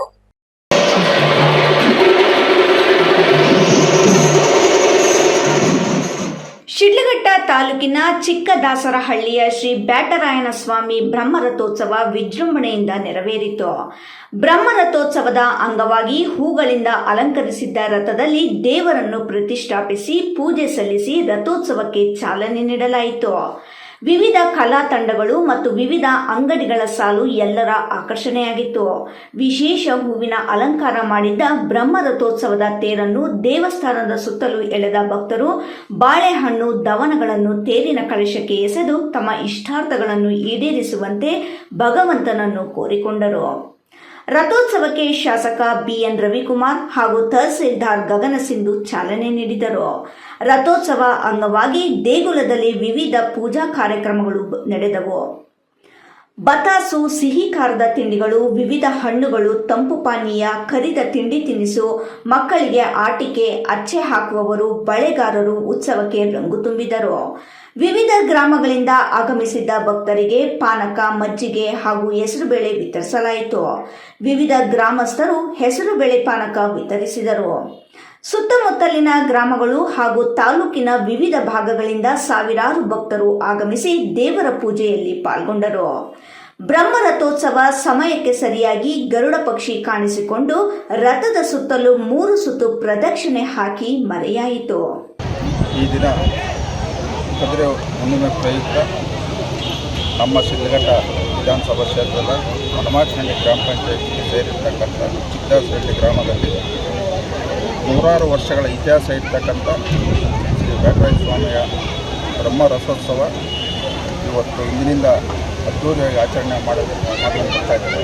ಇವತ್ತು ನಮ್ಮ ಶಿಡ್ಲಘಟ್ಟ ವಿಧಾನಸಭಾ ಕ್ಷೇತ್ರದಲ್ಲಿ ಈ ಭಾಗದ ಎಲ್ಲ ಮುಖಂಡರು ಮತ್ತು ನಮ್ಮ ತಾಲೂಕಿನ ದಂಡಾಧಿಕಾರಿಗಳು ಮತ್ತು ಪೊಲೀಸ್ ಇಲಾಖೆ ಅಧಿಕಾರಿಗಳು ಮತ್ತು ಎಲ್ಲ ಗ್ರಾಮ ಪಂಚಾಯತಿ ಅಧ್ಯಕ್ಷರು, ಸದಸ್ಯರುಗಳು ಈ ಭಾಗದ ವಿಶೇಷವಾಗಿ ಈ ದೇವಾಲಯ ಸಮಿತಿಯ ಅಧ್ಯಕ್ಷರು, ಸದಸ್ಯರು ಸೇರಿ ಪ್ರತಿ ವರ್ಷ ಈ ಒಂದು ಹುಣ್ಣಿಮೆ ದಿವಸ ಇವತ್ತು ಈ ರಥೋತ್ಸವ ಕಾರ್ಯಕ್ರಮ ಈ ಕ್ಷೇತ್ರದ ಸಾವಿರಾರು ಜನ ಭಕ್ತರು ಬಂದು ರಥೋತ್ಸವ ಕಾರ್ಯಕ್ರಮದಲ್ಲಿ ಭಾಗವಹಿಸ್ತಾರೆ.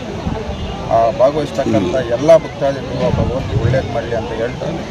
ಇವತ್ತು ಶ್ರೀ ಬ್ಯಾಟರಾಯ ಸ್ವಾಮಿ ಸನ್ನಿಧಿಯಲ್ಲಿ ಇವತ್ತು ನಾವೆಲ್ಲ ವಿಶೇಷ ಪೂಜೆಯನ್ನು ಸಲ್ಲಿಸಿ ಸಂಕಲ್ಪವನ್ನು ಮಾಡಿ ಈ ನಾಡಿನಲ್ಲಿ ಉತ್ತಮ ಮಳೆ ಬೆಳೆ ಆಗಬೇಕು, ಈ ನಾಡಿನ ರೈತರು ಒಳ್ಳೆಯದಾಗಬೇಕು ಅಂತ ಇವತ್ತು ನಾವೆಲ್ಲರೂ ನಮ್ಮ ತಹಸೀಲ್ದಾರವರು, ನಮ್ಮ ಮುಖಂಡರು, ನಮ್ಮೆಲ್ಲ ಬಂಧುಗಳು, ರಾಮಣ್ಣವರು, ಈ ಭಾಗದ ಎಲ್ಲ ಮುಖಂಡರು ಇವತ್ತು ಪೂಜೆಯನ್ನು ಸಲ್ಲಿಸಿ ಇವತ್ತು ಪ್ರತಿ ವರ್ಷ ಈ ಒಂದು ಕಾರ್ಯಕ್ರಮ ಅಚ್ಚುಕಟ್ಟಾಗಿ ನೆರವೇರಿಸ್ತಕ್ಕಂಥವ್ರು ಎಲ್ಲರೂ ಈ ಭಾಗದಲ್ಲಿ ಸೇರಿದ್ದಾರೆ. ಮುಂದೆನೂ ಸಹ ಈ ಒಂದು ಸನ್ನಿಧಿಯಲ್ಲಿ ಈ ಬ್ಯಾಟರಾಯ ಸ್ವಾಮಿ ದೇವಾಲಯ ಅನ್ನೋದು ಸುಮಾರು ಸಾವಿರಾರು ವರ್ಷ ಇತಿಹಾಸ ಇರ್ತಕ್ಕಂಥ ಒಂದು ದೇವಾಲಯ ಇರೋದ್ರಿಂದ ಮುಂದಿನ ಈ ಕ್ಷೇತ್ರದ ಮತದಾರರು ನಮಗೆ ಅಧಿಕಾರ ಕೊಟ್ಟಂಥ ಸಂದರ್ಭದಲ್ಲಿ ಈ ಒಂದು ದೇವಾಲಯ ಸಂಬಂಧಪಟ್ಟಂತೆ ಅಭಿವೃದ್ಧಿ ಮಾಡ್ತಕ್ಕಂಥ ಕೆಲಸ ಮಾಡ್ತೀವಿ ಅಂತ ಹೇಳ್ತಾ ಭಗವಂತನಲ್ಲಿ ಒಳ್ಳೇದು ಮಾಡಿ ಮಾತಾಡ್ತಾರೆ. ಬ್ಯಾಟರಾಯ ಸ್ವಾಮಿ ದೇವಸ್ಥಾನ ಶಿಡ್ಲಘಟ್ಟದ ಒಂದು ಚಿಕ್ಕ ತಿರುಪತಿ ಅಂತಲೇ ನಾವು ಕರಿಬಹುದು. ದಕ್ಷಿಣ ಭಾಗದಲ್ಲಿ ಬ್ಯಾಟರಾಯ ಸ್ವಾಮಿ ದೇವಸ್ಥಾನ, ಉತ್ತರ ಭಾಗದಲ್ಲಿ ತಲಕಾಯಲ ಬೆಟ್ಟ ದೇವಸ್ಥಾನ ಭಾಳಷ್ಟು ಹೆಸರುವಾಸಿಯಾದಂಥದ್ದು, ಭಾಳ ಪ್ರಸಿದ್ಧಿಯಾದಂಥದ್ದು. ಹೋಳಿ ಹುಣ್ಣಿಮೆ ವಿಶೇಷ ಇಲ್ಲಿ ರಥೋತ್ಸವ ನಡೆಯುವಂಥದ್ದು. ಬ್ಯಾಟರಾಯ ಸ್ವಾಮಿ ಎಲ್ಲರ ರೈತರ ಇಲ್ಲಿನ ಜೀವನಾಡಿ ಆ ದೇವರನ್ನು ಬೇಡಂಥದ್ದು ನಮ್ಮ ಎಲ್ಲ ರೈತರ ಶ್ರಮಿಕರ ಒಂದು ಕರ್ತವ್ಯ. ವರ್ಷದ ಪ್ರಾರಂಭದ ದಿನಗಳು ವಸಂತ ಕಾಲದಲ್ಲಿ ಇವತ್ತೊಂದು ದಿನ ನಾವು ಎಲ್ಲ ನಮ್ಮ ಕೆಟ್ಟ ಆಲೋಚನೆಗಳನ್ನ, ಕೆಟ್ಟತನಗಳನ್ನ, ದುಷ್ಟತನಗಳನ್ನೆಲ್ಲನೂ ಸಹ ದೂರ ಮಾಡಿಕೊಂಡು ಮನಃಶಾಂತಿನ ಮತ್ತು ಸಮಾಧಾನ ಇಟ್ಕೊಂಡು ಸಮಾಜ ನೆಮ್ಮದಿಯಾಗಿರಬೇಕು ಅಂತ ವಾತಾವರಣದಲ್ಲಿ ಒಂದು ಒಳ್ಳೆಯ ಆಲೋಚನೆಯೊಂದಿಗೆ ನಾವು ದೇವರನ್ನು ಬೇಡಂಥದ್ದು ನಮ್ಮೆಲ್ಲರ ಉದ್ದೇಶ ಆಗಿರ್ತದೆ. ಆ ನಿಟ್ಟಿನಲ್ಲಿ ಹೋಳಿ ಹುಣ್ಣಿಮೆ ಪ್ರಯುಕ್ತ ಎಲ್ರಿಗೂ ಸಹ ಹಬ್ಬದ ಶುಭಾಶಯಗಳನ್ನು ತಿಳಿಸ್ತಾ ಲಕ್ಷ್ಮೀನರಸಿಂಹಸ್ವಾಮಿ ದೇವಸ್ಥಾನ ವಿಶೇಷವಾಗಿ ಕದ್ರಿ ಹುಣ್ಣಿಮೆ, ಹೋಳಿ ಹುಣ್ಣಿಮೆ ಎಲ್ಲನೂ ಸಹ ಜಾತ್ರೆ ಮಹೋತ್ಸವಗಳು ನಡೆಯುವಂಥದ್ದು, ರಥೋತ್ಸವಗಳು ನಡೆಯುವಂಥದ್ದು. ಇಲ್ಲಿ ಬ್ಯಾಟರಾಯ ಸ್ವಾಮಿ ದೇವಸ್ಥಾನದಲ್ಲೂ ಸಹ ಈ ಹೋಳಿ ಹುಣ್ಣಿಮೆ ಪ್ರಯುಕ್ತ ಇಲ್ಲಿ ರಥೋತ್ಸವ ನಡೆಯುವಂಥದ್ದು ಸಹ ಭಾಳ ವಿಶೇಷ.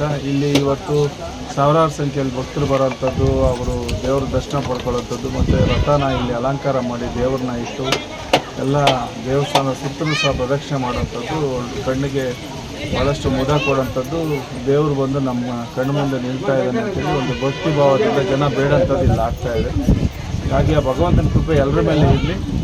ಭವಿಷ್ಯದಲ್ಲಿ ಬ್ಯಾಟರಾಯ ಸ್ವಾಮಿ ದೇವಸ್ಥಾನ ಇನ್ನಷ್ಟು ಎತ್ತರಕ್ಕೆ ತೊಗೊಂಡೋಗೋಂಥದ್ದು ಮತ್ತು ಹೆಚ್ಚಿನ ಸಂಖ್ಯೆಯಲ್ಲಿ ಇಲ್ಲಿ ಭಕ್ತರನ್ನ ಆಕರ್ಷಣೆ ಪಡ್ಕೊಂಡು ಒಂದು ದೊಡ್ಡ ಮಟ್ಟದ ಆಧ್ಯಾತ್ಮಿಕ ಕೇಂದ್ರ ಮತ್ತು ಧಾರ್ಮಿಕ ಕೇಂದ್ರವಾಗಿ ಇದನ್ನು ಅಭಿವೃದ್ಧಿಪಡಿಸುವಂಥ ನಿಟ್ಟಿನಲ್ಲಿ ಎಲ್ಲರೂ ಸಹ ಕೈ ಜೋಡಿಸೋಣ ಅಂತೇಳಿ ಮತ್ತೊಮ್ಮೆ ಎಲ್ಲರಿಗೂ ಸಹ ಹೋಳಿ ಹುಣ್ಣಿಮೆ ಶುಭಾಶಯ. ರಿಪೇರಿಗೆ ಬಂದಿದ್ದ ವಾಹನಗಳ ಟೈರ್ಗಳು ಹಾಗೂ ಬಿಡಿ ಭಾಗಗಳು ಕದ್ದು ಪರಾರಿಯಾಗಿರುವ ಘಟನೆ ಚಿಂತಾಮಣಿ ಗ್ರಾಮಾಂತರ ಪೊಲೀಸ್ ಠಾಣಾ ವ್ಯಾಪ್ತಿಯ ಚಿನ್ನಸಂದ್ರ ಗ್ರಾಮದಲ್ಲಿ ರಾತ್ರಿ ನಡೆದಿದೆ.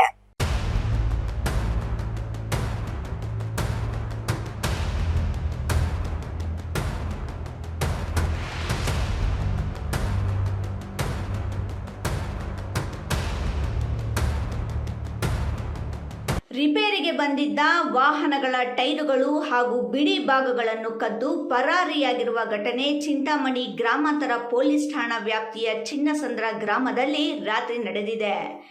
ಚಿನ್ನಸಂದ್ರ ಗ್ರಾಮದ ಮೆಕ್ಯಾನಿಕ್ ರೋಷನ್ ಸುಮಾರು 3 ವರ್ಷಗಳಿಂದ ಬಾಡಿಗೆ ಜಾಗದಲ್ಲಿ ಮೆಕ್ಯಾನಿಕ್ ಶಾಪ್ ಅನ್ನು ತೆಗೆದು ವಾಹನಗಳ ರಿಪೇರಿ ಮಾಡುತ್ತಿದ್ದಾರೆ. ಹೀಗಿದ್ದಾಗ ರಾತ್ರಿ ಎಂದಿನಂತೆ 9 ಗಂಟೆಗೆ ಮೆಕ್ಯಾನಿಕ್ ಶಾಪ್ ಅನ್ನು ಬಂದ್ ಮಾಡಿಕೊಂಡು ಹೋಗಿ ಬೆಳಿಗ್ಗೆ ಬಂದು ಬೀಗ ತೆಗೆಯುವ ಅಷ್ಟರಲ್ಲಿ ಮೆಕ್ಯಾನಿಕ್ ಶಾಪ್ ಮುಂಭಾಗದ ರಿಪೇರಿಗೆ ಬಂದಿದ್ದ ಟೆಂಪೋ, ಬುಲೆರೋ ವಾಹನದ ಹಿಂಭಾಗದ ಟೈರುಗಳು ಹಾಗೂ ಬಿಡಿತ ಭಾಗಗಳನ್ನು ಕಳ್ಳರು ಕದ್ದು ಪರಾರಿಯಾಗಿದ್ದಾರೆ. ಕಳ್ಳತನವಾಗಿರುವ ಬಗ್ಗೆ ಮೆಕ್ಯಾನಿಕ್ ರೋಷನ್ ಅವರು ಗ್ರಾಮಾಂತರ ಪೊಲೀಸ್ ಠಾಣೆಗೆ ಲಿಖಿತ ಮೂಲಕ ದೂರನ್ನು ನೀಡಿದ್ದು, ಸ್ಥಳಕ್ಕೆ ಪೊಲೀಸರು ಭೇಟಿ ನೀಡಿ ಪರಿಶೀಲನೆ ನಡೆಸಿ ಮುಂದಿನ ಕ್ರಮ ಕೈಗೊಂಡಿದ್ದಾರೆ. ರೋಷನ್, ನಾನು ಚಿನ್ನಸಂದ್ರ ಗ್ರಾಮದಲ್ಲಿ ಅಂಗಡಿ ಹಾಕೊಂಡಿದ್ದೀನಿ. ನಾನು ಸುಮಾರು ಒಂದು ಗಾಡಿಗಳು ಬರ್ತಾ ಇರ್ತವೆ, ಕೆಲಸ ಮಾಡಿಸ್ಕೊಂಡು ಹೋಗ್ತಾ ಇರ್ತವೆ. ರಾತ್ರಿ 10 ಗಂಟೆಗೆ ಅಂಗಡಿ ಕ್ಲೋಸ್ ಮಾಡ್ಕೊಂಡು ಹೋಗಿದ್ದೀನಿ. ಮತ್ತು ಬೆಳಗ್ಗೆ ಬಂದು ನೋಡೋವರೆಗೂ ಟೈರ್ಗಳು, ಡಿಕ್ಸುಗಳು, ವೈರಿಂಗು, ರೈರೇಟ್ರು ಇಲ್ಲ. ಇದರಲ್ಲಿ 2 ಗಾಡಿಗಳನ್ನು ಕಳ್ತನ ಮಾಡ್ಕೊಂಡು ಹೋಗಿದ್ದಾರೆ. ಇದ್ರ ಬಗ್ಗೆ ಸ್ಟೇಷನಲ್ಲಿ ಕೂಡ ಕಂಪ್ಲೇಂಟ್ ಕೊಟ್ಟಿದ್ದೀನಿ. ಇಮ್ರಾನ್ ಖಾನ್, ರಾಯಲ್ಸ್ ಕನ್ನಡ, ಚಿಂತಾಮಣಿ.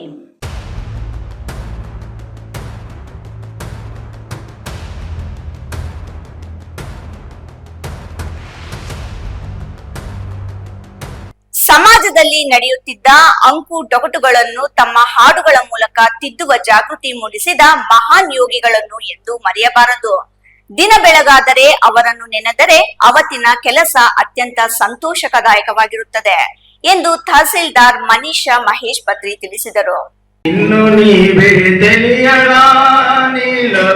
ಬಾಗೇಪಲ್ಲಿ ಪಟ್ಟಣದ ತಾಲೂಕು ಪಂಚಾಯಿತಿ ಸಭಾಂಗಣದಲ್ಲಿ ರಾಷ್ಟ್ರೀಯ ಹಬ್ಬಗಳ ಆಚರಣಾ ಸಮಿತಿಯಿಂದ ಶ್ರೀ ಯೋಗಿ ನಾರಾಯಣ ಯತೀಂದ್ರರ ಜಯಂತಿ ಉದ್ಘಾಟಿಸಿ ಮಾತನಾಡಿದ ತಹಸೀಲ್ದಾರ್ ಮನೀಷಾ ಮಹೇಶ್ ಪತ್ರಿ, ಕೈವಾರ ತಾತಯ್ಯನವರು ಮಹಾಕಾಲಜ್ಞಾನಿ.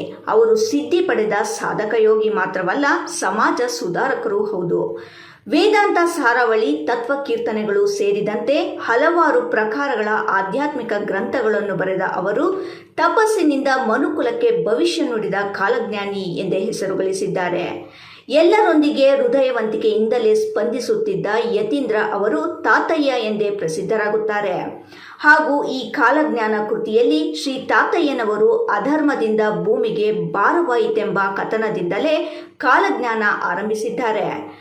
ಪ್ರಕೃತಿ ಸಂಪತ್ತಿನ ನಾಶ, ಸರ್ಕಾರಗಳ ವೈಫಲ್ಯ, ಸಮಾಜದಲ್ಲಿ ನೈತಿಕ ಪತನ, ಭಾರತದಲ್ಲಿನ ಪ್ರಜಾಪ್ರಭುತ್ವದ ವೈಖರಿ, ಭವಿಷ್ಯದಲ್ಲಿನ ಸಂಭವ್ಯ ಪ್ರಳಯ ಇವೇ ಮೊದಲಾದ ಘಟನೆಗಳ ಬಗ್ಗೆ ಹೇಳಿದ್ದಾರೆ. ಅವುಗಳು ನಿಜ ಆಗಿರುವುದು ಕೂಡ ಕಾಲಜ್ಞಾನದ ಮಹತ್ವವನ್ನು ಹೊಂದಿದೆ ಎಂದರು. ಕಾಯಕ ಮಾಡಬೇಕು, ಜೊತೆಗೆ ನೀವು ಧ್ಯಾನ, ನಿಮ್ದು ಆಧ್ಯಾತ್ಮದ ಕಡೆಗೆ ಏನ್ ಬಲ್ವಿದೆ ಅದು ಕೂಡ ನಿಮ್ಮ ಜೊತೆಗೆ ಬರಬೇಕು, ಕಾಯಕದ ಜೊತೆಗೆ ಅಂತ ಹೇಳ್ತಾರೆ. ಅದಕ್ಕೆ ಅವ್ರು ಏನ್ ಹೇಳ್ತಾರೆ ಅಂದ್ರೆ, ಬಳೆನ ನೀವು ಎತ್ಕೊಂಡು ಹೋಗಿ ನೀವು ಮಾರಾಟ ಮಾಡ್ಕೊಂಡು ಬರ್ಬೇಕು. ಅದೇ ರೀತಿ ಅವ್ರ ಹೆಂಡತಿ ಹೇಳಿದ ಪ್ರಕಾರ ಕಾಯಕನು ಕೂಡ ಅವರು ಜಾರಿನಲ್ಲಿ ಇಡ್ತಾರೆ. ಯಾವ ರೀತಿ ಅಂತಂದ್ರೆ, ಬಳೆ ಎತ್ಕೊಂಡು ಹೋಗಿ ಬಳೆ ಮಾರಾಟ ಮಾಡ್ತಿರ್ತಾರೆ. ಆದ್ರೆ ಜನರಿಗೆ ಇಷ್ಟೇ ಬೇಕು ಅಷ್ಟೇ ಬೇಕು ಅಂತ ಅಲ್ಲ, ಅವ್ರ ಜನರು ಏನ್ ಪ್ರೀತಿಯಿಂದ ಕೊಡ್ತಾರೋ ಅದನ್ನ ತಗೊಂಡ್ ಬರ್ತಿರ್ತಾರೆ. ಯಾರೋ ಏನ್ ಕೊಡ್ಲಿಲ್ಲ ಅಂತಂದ್ರೆ ಹಾಗೆ ಬರ್ತಿರ್ತಾರೆ. ಸೊ ಅವರ ಒಂದು ಒಳ್ಳೆಯ ವ್ಯಕ್ತಿತ್ವ, ಕೈವಾರ ತಾತೆಯರವರ ಒಳ್ಳೆಯ ವ್ಯಕ್ತಿತ್ವ, ಅವ್ರ ಜೀವನ ಹಾಗೆ ಇತ್ತು.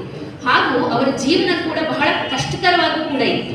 ಅಂತಂದ್ರೆ ಅವರು ಬಹಳ ಒಂದು ಏನಂತ ಹೇಳ್ತಾರೆ, ಒಂದು ಸಾಧನೆ ಮಾಡ್ಬೇಕು ಅಂದ್ರೆ ಅಷ್ಟು ಕಟ್ಟುನಿಟ್ಟಾಗಿ ಸಾಧನೆ ಮಾಡಿದಂಥವ್ರು. ಯಾಕಂತಂದ್ರೆ ಅವರು ಒಂದು ದಾರಿನಲ್ಲಿ ಹೋಗ್ತಾ ಇರ್ಬೇಕಾದ್ರೆ ಒಂದು ಅಶರೀರ ವಾಣಿ ಒಂದು ಹೇಳುತ್ತೆ, ಏನು ಅಂತಂದ್ರೆ ಓಂ ನಮೋ ನಾರಾಯಣ ಅಂತಂದ್ಬಿಟ್ಟು ನೀವು ಜಪಿಸ್ಬೇಕು ಅಂತಂದ್ಬಿಟ್ಟು ಹೇಳುತ್ತೆ.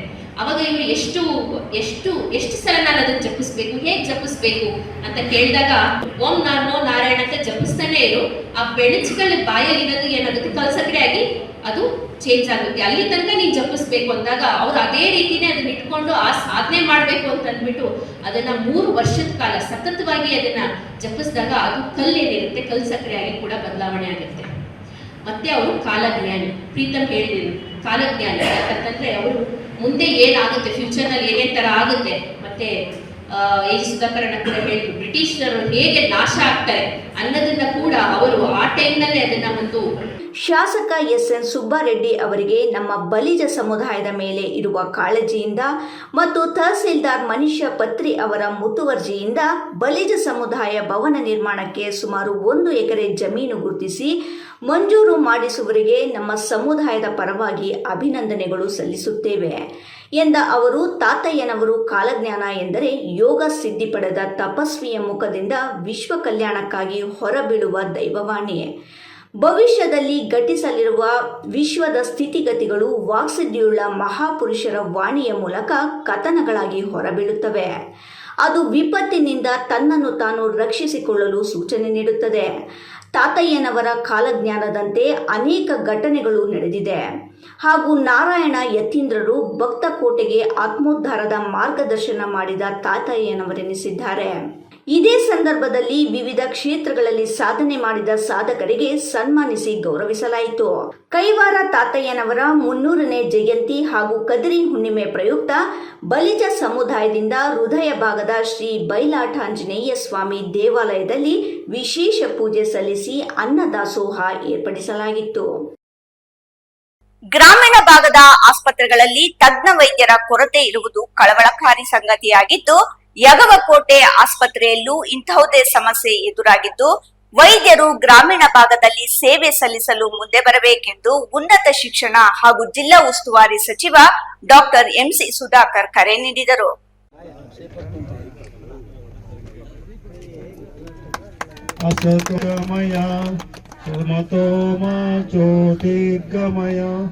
ಚಿಂತಾಮಣಿ ತಾಲೂಕಿನ ಐತಿಹಾಸಿಕ ಕ್ಷೇತ್ರ ಕೈವಾರದ ಸಮುದಾಯ ಆರೋಗ್ಯ ಕೇಂದ್ರದಲ್ಲಿ ಅತ್ಯಾಧುನಿಕ ತಂತ್ರಜ್ಞಾನದಡಿ ಗಾಳಿಯಲ್ಲಿರುವ ತೇವಾಂಶವನ್ನು ಬಳಸಿಕೊಂಡು ಶುದ್ಧ ಕುಡಿಯುವ ನೀರು ಉತ್ಪಾದಿಸುವ ವಿನೂತನ ಘಟಕಕ್ಕೆ ಅಧಿಕೃತವಾಗಿ ಚಾಲನೆ ನೀಡಿ ಮಾತನಾಡಿದ ಅವರು, ಜೈನ್ ವಿಶ್ವವಿದ್ಯಾಲಯ ಹಾಗೂ ಕೇಂದ್ರ ಸರ್ಕಾರದ ವಿಜ್ಞಾನ ಮತ್ತು ತಂತ್ರಜ್ಞಾನ ಸಂಸ್ಥೆಯ ಸಹಭಾಗಿತ್ವದಲ್ಲಿ ಈ ವಿಶೇಷ ಯೋಜನೆಯನ್ನು ಜಾರಿಗೆ ತರಲಾಗಿದೆ.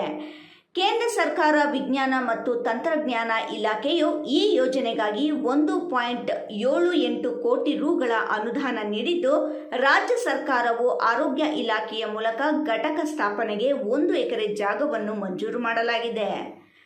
ಇಲ್ಲಿ ನೀರು ಉತ್ಪಾದಿಸಲು ವಿದ್ಯುತ್ ಅವಶ್ಯಕತೆ ಇಲ್ಲ. ಸಂಪೂರ್ಣವಾಗಿ ಸೋಲಾರ್ ಮತ್ತು ಬ್ಯಾಟರಿಗಳ ಸಹಾಯದಿಂದ ಈ ಘಟಕಗಳು ಕಾರ್ಯನಿರ್ವಹಿಸುತ್ತದೆ. ಸದ್ಯ 2 ಘಟಕಗಳ ಮೂಲಕ ಆಸ್ಪತ್ರೆಗೆ ಬೇಕಾದ ಶುದ್ಧ ಬಿಸಿ ನೀರು ಮತ್ತು ತಣ್ಣೀರನ್ನು ಉತ್ಪಾದಿಸಲಾಗುತ್ತದೆ. ಮುಂದಿನ 3-4 ತಿಂಗಳಲ್ಲಿ ಮತ್ತೊಂದು ಘಟಕ ನಿರ್ಮಾಣವಾಗಲಿದ್ದು, ಒಟ್ಟಾರೆ ದಿನಕ್ಕೆ 4,000 ಲೀಟರ್ ನೀರು ಲಭ್ಯವಾಗಲಿದೆ. ಇದರಿಂದ ಆಸ್ಪತ್ರೆಯ ರೋಗಿಗಳಿಗೆ ಮಾತ್ರವಲ್ಲದೆ ಉತ್ಪಾದಿಸುವ ಗಾಳಿಯಲ್ಲಿರುವ ತೇವಾಂಶವನ್ನು ಬಳಸಿಕೊಂಡು ಶುದ್ಧ ಕುಡಿಯುವ ನೀರು ವಿನೂತನ ಘಟಕ ದೇಶದಲ್ಲಿಯೇ ಇದು ಮೊದಲ ಯೋಜನೆಯಾಗಿದ್ದು, 2022ರ ಈ ಯೋಜನೆ ಆರಂಭವಾಗಿದ್ದರೂ ಸ್ಥಳಾವಕಾಶ ಸಮಸ್ಯೆಯಿಂದ ವಿಳಂಬವಾಗಿತ್ತು. ಗ್ರಾಮಸ್ಥರಿಗೂ ಶುದ್ಧ ನೀರು ದೊರೆಯಲಿದ್ದು ಒಂದು ಹನಿ ನೀರು ಕೂಡ ವ್ಯರ್ಥವಾಗದಂತೆ ವಿನ್ಯಾಸಗೊಳಿಸಲಾಗಿದೆ ಎಂದು ತಿಳಿಸಿದರು. ಸಚಿವ ಸುಧಾಕರ್ ವಿಶೇಷ ಆಸಕ್ತಿಯಿಂದಾಗಿ ಇಂದು ಈ ಘಟಕ ಲೋಕಾರ್ಪಣೆಯಾಗಿದೆ. ಮುಂದಿನ 2 ವರ್ಷಗಳ ಇದರ ನಿರ್ವಹಣೆಯನ್ನು ವಿಶ್ವವಿದ್ಯಾಲಯವೇ ಮಾಡಲಿದ್ದು, ನಂತರ ಆಸ್ಪತ್ರೆ ಅಥವಾ ಪಂಚಾಯಿತಿಯವರು ಇದರ ಜವಾಬ್ದಾರಿ ವಹಿಸಿಕೊಂಡು ಉತ್ತಮವಾಗಿ ನಿರ್ವಹಣೆ ಮಾಡಬೇಕೆಂದು ಮನವಿ ಮಾಡಿದರು. ಸಮುದಾಯ ಕೈವಾರ ಸರ್ಕಾರಿ ಪ್ರಾಥಮಿಕ ಆರೋಗ್ಯ ಕೇಂದ್ರವನ್ನು ಕೇಂದ್ರವಾಗಿ ಮೇಲ್ದರ್ಜೆಗೇರಿಸಲಾಗಿದೆ. 4.56 ಕೋಟಿ ರುಗಳ ವೆಚ್ಚದಲ್ಲಿ ಸುಸಜ್ಜಿತ ಆಸ್ಪತ್ರೆ ನಿರ್ಮಾಣಕ್ಕಾಗಿ ಈಗಾಗಲೇ ಟೆಂಡರ್ ಆಹ್ವಾನಿಸಲಾಗಿದೆ ಎಂದರು. ಇಮ್ರಾನ್ ಖಾನ್, ರಾಯಲ್ಸ್ ಕನ್ನಡ, ಚಿಂತಾಮಣಿ.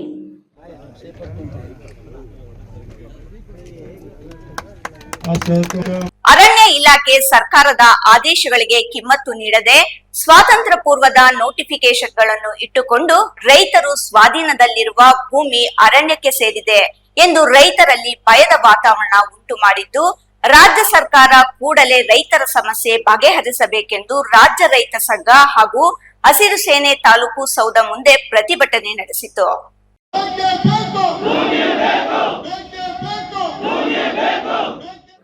ಮಾಲೂರು ತಾಲೂಕು ಮಾಸ್ತಿ ಹೋಬಳಿಯ ಹಳ್ಳಿಗಳಾದ ದಿನ್ನಹಳ್ಳಿ, ಹಳೆ ಹಾರುಮಾಕನಹಳ್ಳಿ, ಕಾಂಚಾಳ, ಕೃಷ್ಣಾಪುರ, ನಾಗದೇನಹಳ್ಳಿ, ಬೆಡಶೆಟ್ಟಹಳ್ಳಿ, ಲಕ್ಷ್ಮೀಪುರ, ದಿನ್ನೇರಿ, ತಾಳಕುಂಟೆ, ಅಣಿಕರಹಳ್ಳಿ, ನೂಟವೆ, ನಲ್ಲದಿಮ್ಮನ ಹಳ್ಳಿಗಳಲ್ಲಿ ರೈತರ ಭೂಮಿ ಅರಣ್ಯ ಇಲಾಖೆ ಸೇರಿದಂತೆ ರೈತರ ಮೇಲೆ ದೌರ್ಜನ್ಯವನ್ನು ಖಂಡಿಸಿ ಕರ್ನಾಟಕ ರಾಜ್ಯ ರೈತ ಸಂಘ ಹಾಗೂ ಹಸಿರು ಸೇನೆ ಪ್ರತಿಭಟನೆ ನಡೆಸಿ ತಹಸೀಲ್ದಾರ್ ಅವರಿಗೆ ಮನವಿ ಸಲ್ಲಿಸಿದರು.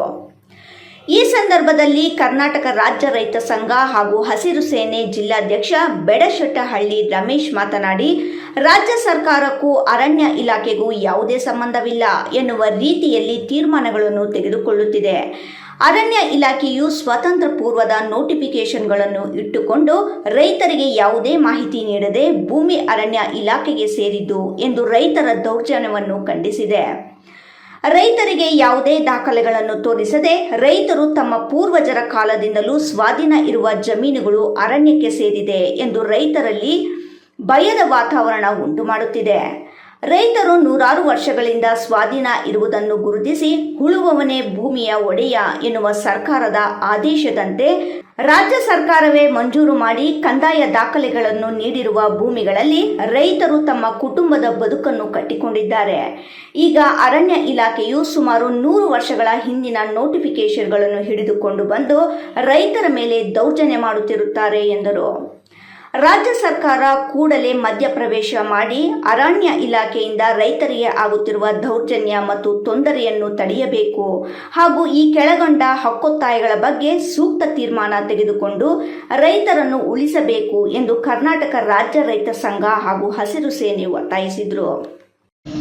ಅಣಕರಹಳ್ಳಿ, ದಿನ್ನಹಳ್ಳಿ, ಕೃಷ್ಣಾಪುರ, ಬೆಳಶೆಟ್ಟಹಳ್ಳಿ, ನಾಗದೇನಹಳ್ಳಿ, ಕಾಂಚಾಳ ಈ ಮುಂತಾದ ಜಮೀನುಗಳನ್ನು ಏನು ಇತ್ತೀಚೆಗೆ ಚೆಕ್ ಲಿಸ್ಟಲ್ಲಿ ಕಿರು ಅರಣ್ಯ ಪ್ರದೇಶ ಅಂತ ಯಾವುದೋ ಸ್ವತಂತ್ರ ಪೂರ್ವದ ಗೆಜೆಟ್ ನೋಟಿಫಿಕೇಶನ್ ತಂದು, ಮೈಸೂರು ಮಹಾರಾಜರ ಕಾಲದ ಗೆಜೆಟ್ ನೋಟಿಫಿಕೇಶನ್ ನಂಬರ್ ತಂದು, ಬ್ರಿಟಿಷರ ಗೆಜೆಟ್ ನೋಟಿಫಿಕೇಶನ್ ತಂದು, ಈಗ ಸ್ವತಂತ್ರ ಬಂದ ನಂತರ ಕಾನೂನುಬದ್ಧವಾಗಿ ಆಳುವ ಸರ್ಕಾರಗಳು ಮತ್ತು ಅಧಿಕಾರಿಗಳು ಕಾನೂನುಬದ್ಧವಾಗಿ ನಮ್ಮ ಅರ್ಹತೆಯನ್ನು ದೃಢೀಕರಿಸಿ ಕಾನೂನುಬದ್ಧವಾಗಿ ನಮ್ಮ ಸಾಗುವಳಿ ಚೀಟಿ ಕೊಟ್ಟು ಅದ್ರ ಪ್ರಕಾರ ನಮ್ಮ ಜಮೀನು ಚೆಕ್ ಬಂದಿಯಾಗಿ ಅದ್ರ ಪ್ರಕಾರ ನಮಗೆ ಪಾಣಿಗಳು ಕೊಟ್ಟು ಅದ್ರ ಪ್ರಕಾರ ಶತಮಾನಗಳಿಂದ ನಮ್ಮ ಮುತ್ತಾತನ ಕಾಲದಿಂದ ನಾವು ಜೀವನ ಮಾಡಿದಂಥ ಜಮೀನುಗಳನ್ನು ಇವತ್ತು ಅರಣ್ಯ ಇಲಾಖೆ ಅಕ್ರಮವಾಗಿ ವಶಪಡಿಸ್ಕೊಳ್ಳೋಕೆ ಬರ್ತಾ ಇದೆ. ಆ ಒಂದು ವಿಚಾರದ ವಿರುದ್ಧವಾಗಿ ನಾವು ನಮ್ಮ ರೈತರನ್ನ ನಮ್ಮ ರೈತರಾದ ನಮ್ಮ ಜಮೀನು ನಾವು ಬಿಟ್ಕೊಳಕ್ಕೆ ರೆಡಿ ಇಲ್ಲ. ಯಾಕಂದರೆ ಸ್ವತಂತ್ರ ಪೂರ್ವದಲ್ಲಿ ಬಂದಂಥ ಗೆಜೆಟ್ ನೋಟಿಫಿಕೇಶನ್ ತೋರಿಸೋದಾದರೆ ಹಾಗಾದರೆ ಸ್ವತಂತ್ರ ಬಂದಿದ್ದಕ್ಕೆ ಏನು ಅರ್ಥವೇ ಇಲ್ವಾ? ಸ್ವತಂತ್ರ ಭಾರತ ಹಂಗೆ ಸ್ವತಂತ್ರ ಯಾರಿಗೋಸ್ಕರ ಬಂತು? ಭಾರತದಲ್ಲಿ ಸ್ವತಂತ್ರ ನಮ್ಮ ರೈತರಿಗೋಸ್ಕರ ಬಂದಿಲ್ವ? ಹಂಗಾದ್ರೆ ಆಮೇಲೆ ನಾವು ಭೂ ಒಂದು ಹಕ್ಕು ಡಾಕ್ಟರ್ ಬಾಬಾ ಸಾಹೇಬ್ ಅಂಬೇಡ್ಕರ್ ಬರೆದ ಸಂವಿಧಾನದಲ್ಲಿ ಇಲ್ವಾ? ಹಂಗಾರೆ ಆ ಕಾನೂನು ನಮಗೆ ಅನ್ವಯಿಸೋದಾದರೆ ಅರಣ್ಯ ಇಲಾಖೆ ಅನ್ವಯಿಸಲ್ಲ. ಅರಣ್ಯ ಇಲಾಖೆ ಸರ್ಕಾರದ ಒಂದು ಭಾಗವೋ ಇಲ್ಲ ಈಸ್ಟ್ ಇಂಡಿಯಾ ಕಂಪನಿಯ ಒಂದು ಏಜೆಂಟು. ಇಲ್ಲ ಯಾರೋ ಹೊರ ರಾಷ್ಟ್ರದಲ್ಲಿ ಒಂದು ಪ್ರೈವೇಟ್ ಏಜೆಂಟ್ ಕಂಪನಿನ ಅರಣ್ಯ ಇಲಾಖೆ ಯಾರ ಮಾತ್ರ ಕಿಮ್ಮತ್ತು ಕರೆಸುತ್ತಿಲ್ಲ. ನಾವು ಕಿಮ್ಮತ್ತು ಕಟ್ಟಿ ಸರ್ಕಾರದಲ್ಲಿ ಕಿಮ್ಮತ್ತು ಕಟ್ಟಿ ಹರಾಜನ್ನು ಕರ್ಕೊಂಡಿದ್ದೀವಿ. 1913 ಇಸ್ವಿಯಲ್ಲಿ ಕರ್ಕೊಂಡಿದ್ದೀವಿ. 1918 ಇಸ್ವಿಯಲ್ಲಿ ನಮ್ಮ ಹೆಸರಿಗಾಗಿದೆ. 1830 ಇಸ್ವಿಯಲ್ಲಿ ನಮ್ಮ ಹೆಸರಿಗಾಗಿದೆ. ಕಾನೂನುಬದ್ಧವಾಗಿದೆ, ಯಾರು ಅಕ್ರಮ ಆಗಿಲ್ಲ. ಅದನ್ನು ನೋಡಿ ನಾವು ಜೀವನವನ್ನು ಕಟ್ಕೊಂಡಿದ್ದೀವಿ.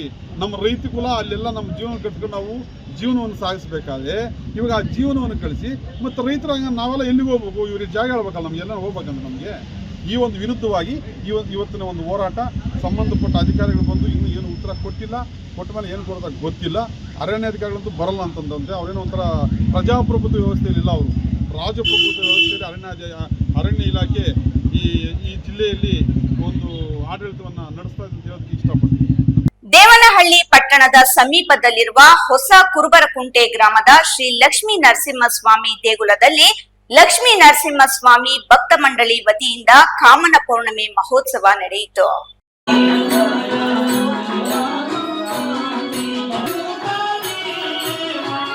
ದೇವಾಲಯದ ಆವರಣದಲ್ಲಿ ಸಹಸ್ರಾರು ಸಂಖ್ಯೆಯಲ್ಲಿ ಆಗಮಿಸಿ ದೈವ ದರ್ಶನವನ್ನು ಪಡೆದರು. ಅನಾದಿ ಕಾಲದಿಂದಲೂ ನೆಲೆಸಿ ಭಕ್ತರ ಇಷ್ಟಾರ್ಥಗಳನ್ನು ನೆರವೇರಿಸುತ್ತಾ ಬಂದಿರುವ ಸ್ವಾಮಿಗೆ ವಿಶೇಷ ಪೂಜೆಯನ್ನು ಕಾಮನ ಪೌರ್ಣಿಮೆ ದಿನದಂದು ಆಚರಿಸಲಾಗುತ್ತದೆ. ವಿಶೇಷವಾಗಿ ಸ್ವಾಮಿಗೆ ಸುಪ್ರಭಾತ ಸೇವೆ, ಪಂಚಾಮೃತ ಅಭಿಷೇಕ, ಸೋಪಾನ, ಮಹಾಮಂಗಳಾರತಿ ಮತ್ತು ಅನ್ನ ಸಂತರ್ಪಣೆ ವಿನಿಯೋಗವನ್ನು ಏರ್ಪಡಿಸಲಾಗಿದೆ. ದೇವಾಲಯದ ಮುಂಭಾಗದಲ್ಲಿ ಆಕರ್ಷಕ ಕಲ್ಯಾಣಿ ಸಹ ಮಾಡಲಾಗಿದೆ.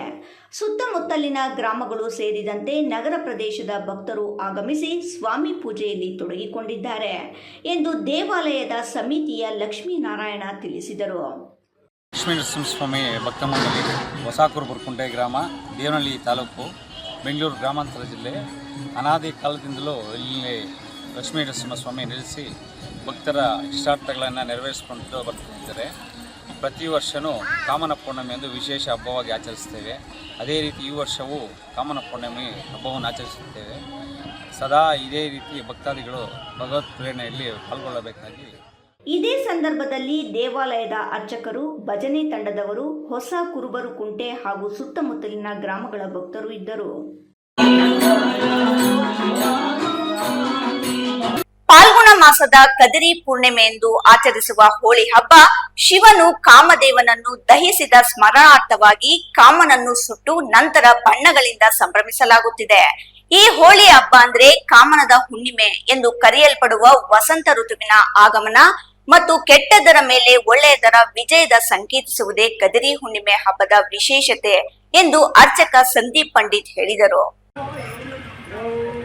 ಬಾಗೇಪಲ್ಲಿ ಪಟ್ಟಣದ ಕೋಡಿಕೊಂಡೆ ರಸ್ತೆ ಬಳಿ ಇರುವ ಶ್ರೀ ಲಕ್ಷ್ಮೀ ನರಸಿಂಹಸ್ವಾಮಿ ದೇವಾಲಯದಲ್ಲಿ ಕದಿರಿ ಹುಣ್ಣಿಮೆ ಹಬ್ಬದ ಪ್ರಯುಕ್ತ ದೇವರಿಗೆ ವಿಶೇಷ ಪೂಜೆ ಸಲ್ಲಿಸಿ ಮಾತನಾಡಿದ ಅವರು, ಕಾಮದ ಹುಣ್ಣಿಮೆ ಎಂದೇ ಕರೆಯಲ್ಪಡುವ ಕದಿರಿ ಹುಣ್ಣಿಮೆ ಪ್ರಯುಕ್ತ ಪುರಾಣ ಪ್ರಸಿದ್ಧ ಶ್ರೀ ಲಕ್ಷ್ಮೀ ನರಸಿಂಹಸ್ವಾಮಿ ದೇವಾಲಯದಲ್ಲಿ ವಿಶೇಷ ಪೂಜೆ, ಫಲ ಪಂಚಾಮೃತ ಅಭಿಷೇಕ ನೆರವೇರಿಸಲಾಯಿತು. ಹಾಗೂ ಹಬ್ಬದ ಅಂಗವಾಗಿ ದೇವಾಲಯದ ಹೊರಾಂಗಣ ಮತ್ತು ಒಳಾಂಗಣದಲ್ಲಿ ಮುಖ್ಯವಾಗಿ ವಿವಿಧ ಹೂಗಳಿಂದ ಆಕರ್ಷಕ ಅಲಂಕಾರ ಮಾಡಲಾಗಿದೆ. ಬೆಳಿಗ್ಗೆ ಸುಮಾರು 5 ಗಂಟೆಯಿಂದ ತಮ್ಮ ಮನೆ ದೇವರಿಗೆ ಹರಕೆ ಹೊತ್ತ ಸಾವಿರಾರು ಭಕ್ತರು ದೇವರ ದರ್ಶನ ಪಡೆದು ಪುನೀತರಾದರು. ದೇವಾಲಯಕ್ಕೆ ಆಗಮಿಸಿದ ಭಕ್ತರಿಗೆ ಅನ್ನ ಪ್ರಸಾದ ಮತ್ತು ಕುಡಿಯುವ ನೀರಿನ ವ್ಯವಸ್ಥೆ ಕಲ್ಪಿಸಲಾಗಿದೆ ಎಂದರು. ಭೋಗೇಂದ್ರ ಭೋಗಮಣಿರಂಜಿತ ಪುಣ್ಯಮೂರ್ತಿ ಯೋಗೀಶ ಶಾಶ್ವತರಣ್ಯ ಭವಾಬ್ಧಿ ಭೂತಾಂ ಲಕ್ಷ್ಮೀ ನೃಸಿಂಹ ವದೇಹಿ ಕರಾವಲಂಬಂ. ಚಿಕ್ಕಬಳ್ಳಾಪುರ ಜಿಲ್ಲೆ ಬಾಗೇಪಲ್ಲಿ ತಾಲೂಕು ಶ್ರೀ ಕ್ಷೇತ್ರ ಶ್ರೀ ಲಕ್ಷ್ಮೀ ನರಸಿಂಹಸ್ವಾಮಿ ದೇವಸ್ಥಾನ. ಈ ದಿನ ಕದಿರಿ ಹುಣ್ಣಿಮೆ ಪ್ರಯುಕ್ತ ಕಾಮನ ಹುಣ್ಣಿಮೆ ಅಂತ ಕರಿತೀವಿ. ಈ ದಿನ ಲಕ್ಷ್ಮೀ ನರಸಿಂಹಸ್ವಾಮಿಗೆ ವಿಶೇಷವಾದಂತಹ ಹೂವಿನ ಅಲಂಕಾರ. ಪ್ರಾತಃ ಕಾಲದಲ್ಲಿ ಮುಂಜಾನೆ ಬೆಳಗ್ಗೆ 4 ಗಂಟೆಗೆ ಫಲಪಂಚಾಮೃತ ಅಭಿಷೇಕ ಹಾಗೂ ವಿಶೇಷವಾದಂತಹ ಮಂಗಳ ದ್ರವ್ಯದಿಂದ ಅಭಿಷೇಕವನ್ನು ಮಾಡಿ. ಸುಬ್ಬು, ರಾಯಲ್ಸ್ ಕನ್ನಡ, ಭಾಗ್ಯನಗರ. ಕೋಲಾರ ನಗರದ ಕೈವಾರ ತಾತಯ್ಯನವರ ವೃತ್ತದಲ್ಲಿ ಶ್ರೀ ಕೈವಾರ ತಾತಯ್ಯನವರ 300ನೇ ಜಯಂತಿ ಪ್ರಯುಕ್ತ ಪಲ್ಲಕ್ಕಿಗಳ ಮೆರವಣಿಗೆಗೆ ಗಣ್ಯರು ಪುಷ್ಪಾರ್ಚನೆ ಸಲ್ಲಿಸುವ ಮೂಲಕ ಚಾಲನೆ ನೀಡಿದರು.